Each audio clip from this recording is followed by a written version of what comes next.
This is the problem I have with interviews with creators. While there has been numerous YouTube videos interviewing Casey Neistat about his YouTube strategies, Very excited today. We got Casey Neistat in the house. Good to be here. Thanks for having me. We have Casey Neistat. What's up, Casey? most of the time the conclusion is that people just love him for his authenticity. I always feel like you have authenticity. Because so much of the beauty of your movies is the authenticity. But what does that actually mean? And surely there must be more to it than just that, right?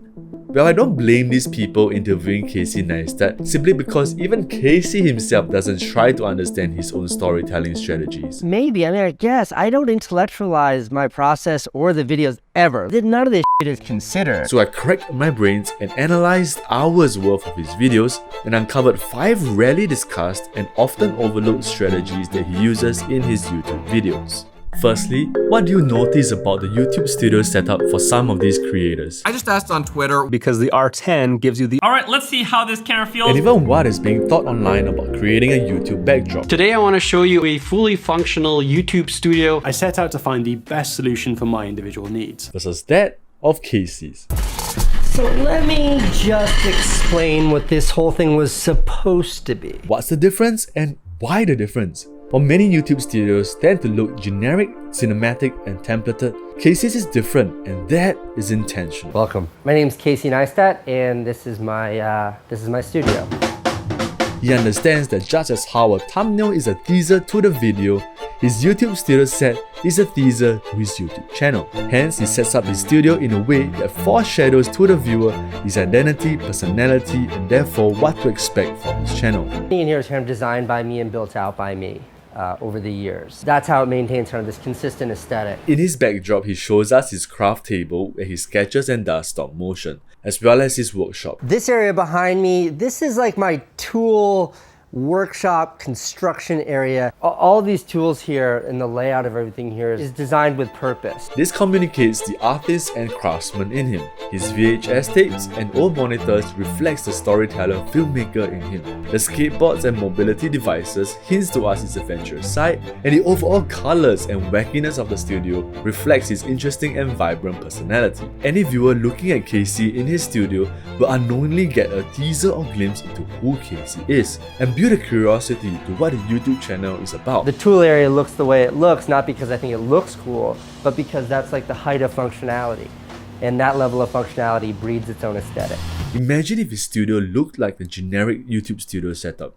What message does that send to the audience? This strategy of backdrop design is also used by MasterClass to give each featured trainer a backdrop that reflects who they are. The Duffer Brothers set is made to look like a Stranger Things Netflix show, Gordon Ramsay's set is in a house kitchen, and Neil deGrasse Tyson's set looks like an astrophysicist's office. The less connected you are to what is objectively true, the less likely you will be able to make decisions. Even creators like Peter McKinnon that had more generic backdrops before seem to be exploring alternative backdrops that show more of his personality. Instead of teaching people how to make cinematic and generic backdrops, why aren't we building backdrops that communicates our identity to our audience? Along the same lines of visual engagement, Casey is a firm believer in using props to tell his story. To tell the story of him rescuing his drone from a rooftop, he needs to look like he is on a rescue mission. Yesterday I left a drone on a rooftop. Today, gonna try and go and reclaim it.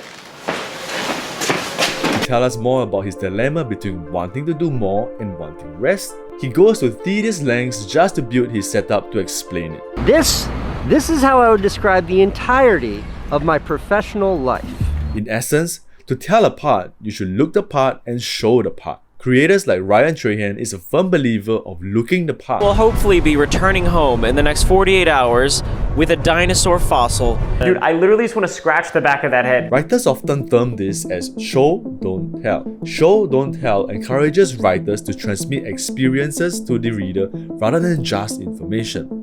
Show, don't tell writing gives the reader an experiential and interpretive job that goes far beyond simply understand or agree. Readers are always meeting writers halfway.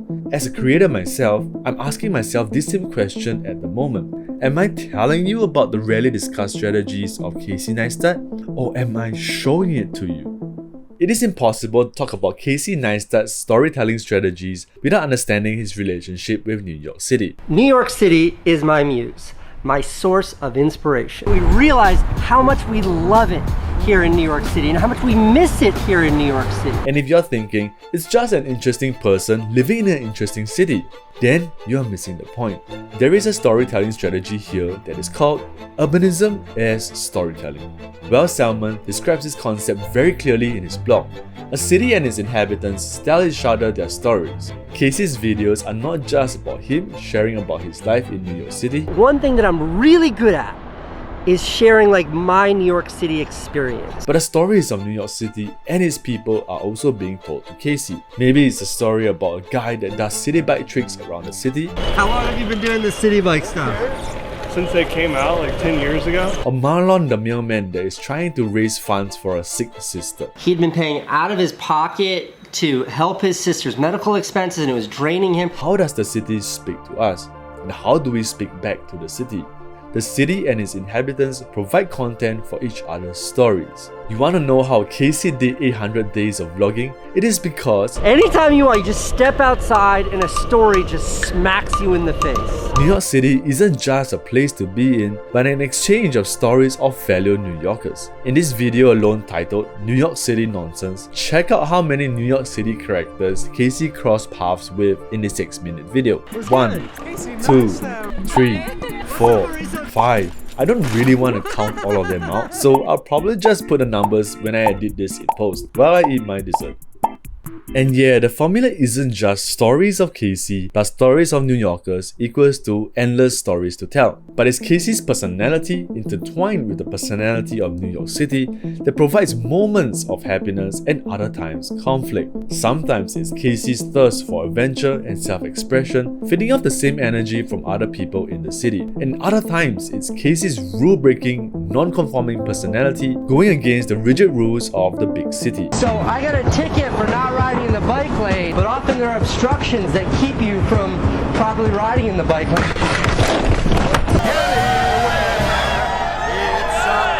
Come to think of it, who would dare to try to snowboard in the heart of New York City? But if you zoom out and understand the overarching life story of Casey, when you take a young, poor, naive, but courageous and bold 20 years old Casey, it was June 2001. I was 20 years old and I moved to New York City. Into the heart of the action that is New York City, where the best and brightest and richest stereotypically survive. This is a conflict that gets us, the audience, rooting for Casey. Andrew Stanton, the writer and director behind these films, highlights the importance of the greatest story commandment: make me care.